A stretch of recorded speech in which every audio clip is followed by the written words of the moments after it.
Meredith didn't sleep Friday night. She sat at her kitchen table long after the dishwasher had stopped humming, her laptop open, her eyes scanning spreadsheets, performance reports, and email threads. Lindsay Connors, 27, fresh from a tech startup, loud in meetings, always laughing at Andrew's dry jokes. Meredith had even shown her how to use the client database properly. That Monday 3 months ago, Lindsay had arrived 20 minutes late, apologized with a coffee in each hand, one for herself, one for Meredith. That small gesture had seemed charming. Now it felt calculated. By Saturday morning, Meredith had found an old USB stick in her drawer.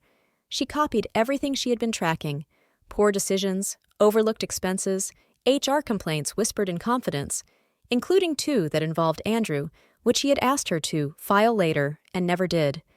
She had always been the vault for this company, the silent hand behind others' success. But now the vault was open, and she wasn't done. At the local market, she ran into Rachel Meyer, an old colleague who had been restructured out 2 years ago after publicly disagreeing with Andrew's budget cuts. They chatted politely, and Rachel mentioned she was now freelancing as a corporate ethics consultant. Meredith smiled for the first time that day. "Interesting line of work," she said. "I might need your advice soon." By Sunday evening, Meredith had drafted an outline. It wasn't a revenge plan, at least not in the dramatic, impulsive sense. It was a reckoning. A quiet dismantling of the false image Andrew had built and Lindsay now benefited from. She opened a folder labeled retention_notes. Inside were files detailing repeated overspending on vendor contracts Andrew had approved without consulting finance. Meredith had flagged them last quarter. He told her to leave it alone, that it was part of the bigger picture. Now, she copied the files to her USB stick, dated them, and backed everything up to the cloud under a personal email. Monday morning, she arrived earlier than usual. She brought donuts, smiled at everyone. Lindsay chirped a cheerful, "Good morning," as she passed her desk, already chatting with Andrew about some meeting she wanted to lead. Meredith nodded, unaffected. She waited until just after 10, when the office was settled, and walked into HR. Quietly, she asked to schedule a private meeting with Claire, the director, about a confidential matter. Claire glanced at her, curious, then nodded. At lunch, Meredith met Rachel in a quiet cafe nearby. Rachel had already reviewed Meredith's summary email. "This isn't just a report," Rachel said. "This is a case." Meredith looked out the window and spoke softly. "They humiliated me. I can live with that. But not with the lies. Not with the way they erase people." Rachel leaned forward. "You're calm. That's the scariest kind of ready." Meredith smiled faintly. "He said Monday would be just another day. But I didn't say which Monday." Tuesday morning came with frost on the windows and silence in the office. The atmosphere had shifted, slightly, almost imperceptibly, but Meredith noticed. Claire had sent her a calendar invite. Wednesday, 9:15 a.m. Private compliance discussion. That gave Meredith one more day to prepare her internal report, formatted like the professional she'd always been: methodical, organized, unemotional. She knew Andrew would try to dismiss anything that came his way. He had always relied on charm and plausible deniability. But Meredith's file didn't include vague feelings or anonymous rumors. It contained email timestamps, annotated financials, proof of projects pushed through with no approval, and even a quietly buried harassment complaint from a temp assistant, one Meredith had discreetly encouraged to write down everything before she was let go. Mid-morning, Lindsay poked her head into Meredith's office with a bright smile. "Hey, I was wondering if you'd be willing to look over my proposal for the new warehouse scheduling system." Meredith looked up slowly. "I'm sure you've got it covered," she said politely, then returned to her screen. Her tone was warm, but the message was clear. Lindsay blinked. "Of course, just thought you might want to be included." "I'm staying focused on what's already on my plate." By lunchtime, whispers had started. Not loud, just the kind that ripple through an office when someone changes their routine. Meredith had asked for old vendor contracts from the archives. She had called payroll with a follow-up question, and she had been spotted speaking with Claire. Andrew walked by her office later that afternoon. He paused. "Everything all right, Meredith?" She met his eyes. "Everything's fine, Andrew. Just staying organized." He smiled tightly and moved on. Wednesday morning arrived like a clock striking the hour. Meredith walked into the HR office precisely at 9:15. Claire, professional and polite, offered her coffee and closed the door behind them. No one saw them enter. No one heard what was said. Meredith had organized everything into a binder, printed and indexed. She didn't dramatize or embellish, just facts. Claire flipped through the pages in silence, her brow gradually furrowing. "You've been documenting this for how long?" she asked softly. Meredith sipped her coffee. "Over 2 years. I never expected to use it. But some lines, once crossed, can't be ignored." Claire set the binder down. "There are potential compliance violations here, procurement procedures, HR non-responses. This goes beyond internal politics." "I understand," Meredith said. "I'm not asking for favors. I just want this to be handled properly." Claire nodded slowly. "This needs to go to legal. I'll escalate. You'll need to be interviewed again, possibly more than once. You may also be asked to remain discreet during the process." Meredith smiled gently. "That won't be difficult." Back at her desk, she worked like any other day. Calm, efficient. But she noticed Lindsay hovering near the copier, watching her with an odd stiffness. Later, she overheard Andrew on the phone behind his closed door. His voice was low, clipped. Something wasn't going his way. That evening, she met Rachel again. "It's in motion," Meredith said. Rachel leaned forward. "And you? How do you feel?" Meredith thought for a moment.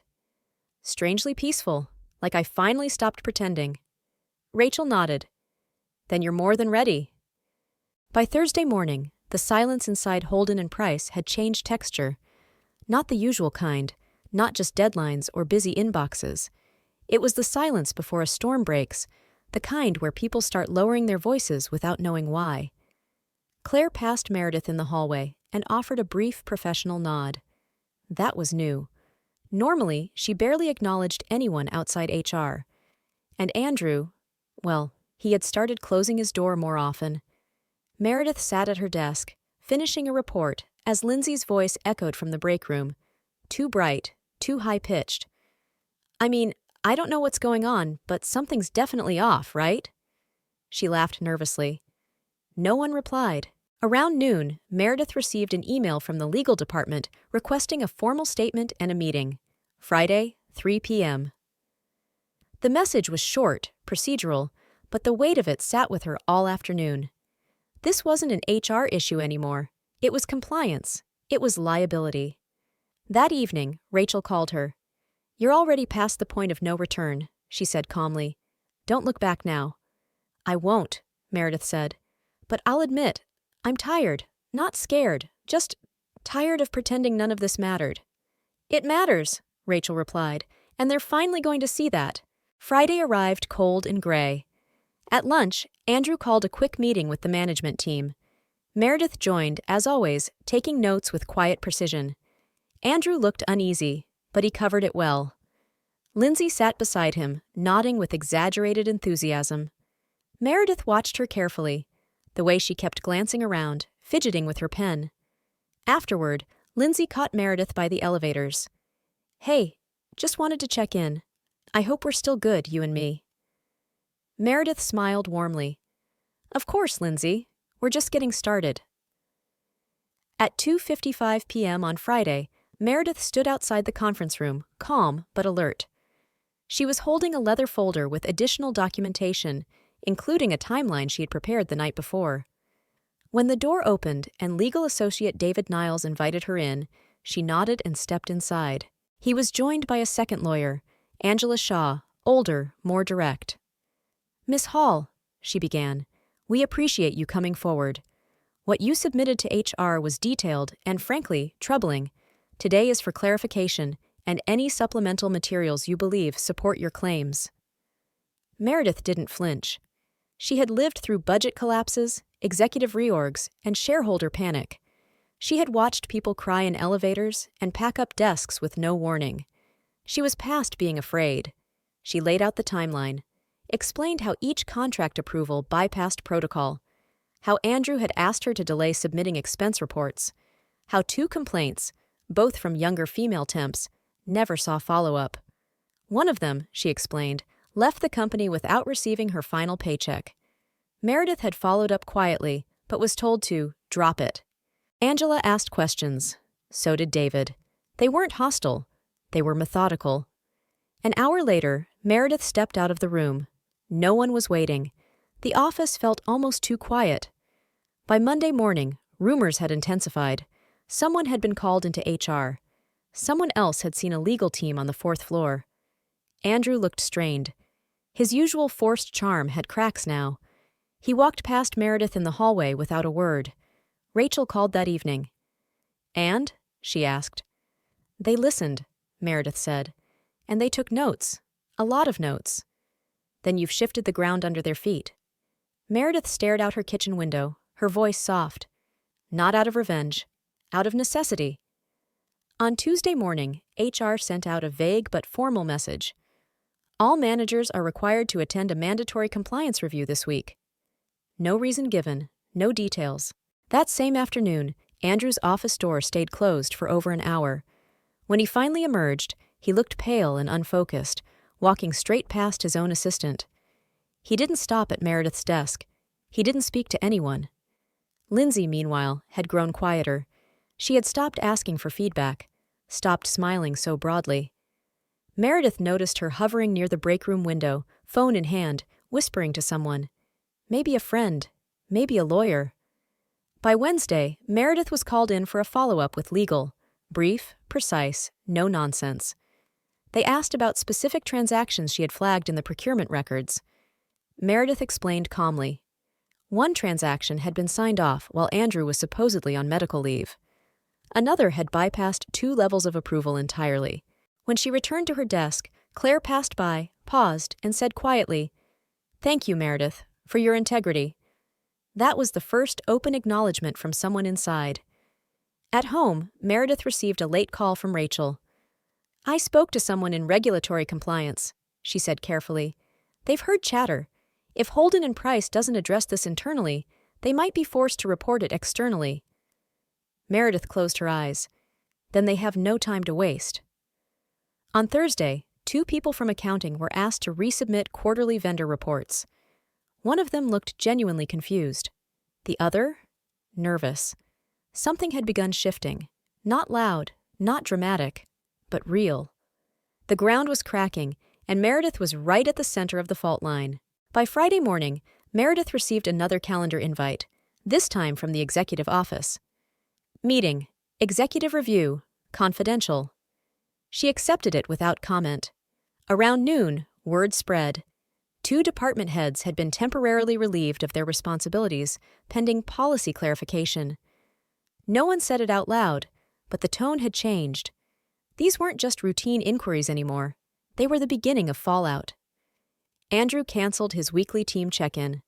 Lindsay was nowhere to be seen. The executive meeting was held on the top floor, where Meredith hadn't been in years. The room was sterile. Glass walls, sleek chairs, not a single paper out of place. 3 people were already seated when she arrived. Claire from HR, Angela Shaw from legal, and Arthur Dalton, one of the firm's silent partners, rarely seen in day-to-day affairs. Arthur greeted her neutrally. "Miss Hall, thank you for coming. We've reviewed your documentation extensively. We'll be initiating a formal inquiry into several senior-level decisions, some of which may result in immediate restructuring." Meredith didn't blink.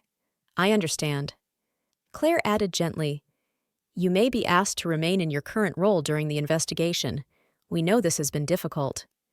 "It's not about me," Meredith said. "It's about the people this company stepped over." Arthur looked at her for a long moment.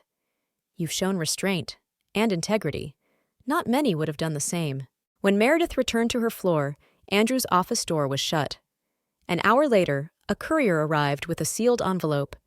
He walked into Andrew's office and left with the same envelope unopened. 15 minutes later, Andrew emerged, his face pale. He walked past Meredith without a glance, briefcase in hand, and never came back that day. That evening, Rachel called. "Something happened?" she asked. "Yes," Meredith said, her voice steady. "Something finally happened." Monday arrived heavy with silence. Andrew's nameplate remained on the door, but the blinds were drawn. At 10, an all-staff email went out from the CEO's office.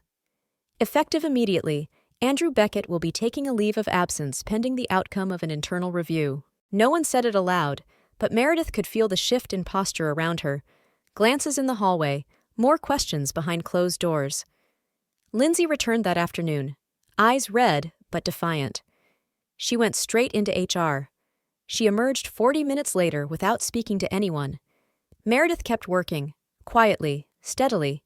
She had no interest in gloating, no appetite for public recognition. She continued answering emails, updating reports, managing schedules. But something had changed. Claire stopped by near the end of the day. "We'll be having conversations about departmental leadership over the next few weeks," she said carefully. "Just so you're aware." Meredith nodded. "I'll keep doing my job." "We know you will," Claire replied. "That's part of the conversation." When Meredith got home that night, there was a voicemail waiting. It was from Arthur Dalton. "Meredith, I'd like to schedule time to discuss a potential interim leadership role while we transition. No pressure, just a conversation. You've earned that." She sat in her kitchen, staring at the phone. For years, she'd believed her quiet work would never be recognized. That ethics and effort didn't matter as long as others played louder, faster, flashier. But now the silence meant something else. It meant respect. Rachel called just as the sun was setting. "Well?" "They're asking me to lead, for now." Rachel exhaled. "And what do you want?" Meredith smiled faintly.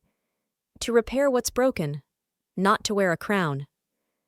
On Thursday morning, Meredith walked into the executive conference room for her meeting with Arthur Dalton. He stood when she entered. "Meredith, thank you for coming." He didn't offer promises. He didn't flatter. Instead, he spoke plainly about transition, about trust, and about the need for someone who understood both people and process. "I'm not here to offer you a permanent promotion," he said. "Not yet. But I'm asking if you'll serve as interim regional director while we clean house and rebuild. The board respects you. So do your peers." Meredith was quiet for a long moment. "I'll do it," she said finally. "But I don't want a public spotlight. I want space to fix what's broken." "That's exactly why we're asking you." That afternoon, the announcement went out. It was short and free of fanfare. Meredith Hall has been appointed interim regional director effective immediately. Her inbox flooded, some messages warm, others cautious. A few contained apologies, long overdue. Later that day, Lindsay cleared out her desk. She didn't say goodbye. Meredith watched her go, not with satisfaction, but with a strange sense of peace. Not everyone who climbs fast deserves to stay at the top. The next week, Andrew's resignation was quietly finalized. On Friday evening, Meredith stayed late, alone in her new office. The nameplate hadn't been changed yet. The furniture still smelled like someone else's cologne. She opened the window slightly. The city air was sharp but real. Just like everything else she'd fought for. Her phone buzzed. A text from Rachel. "Proud of you.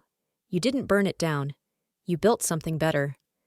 Meredith replied simply, "Quiet things can still change the world." She turned off the light, locked the door, and walked out into the night.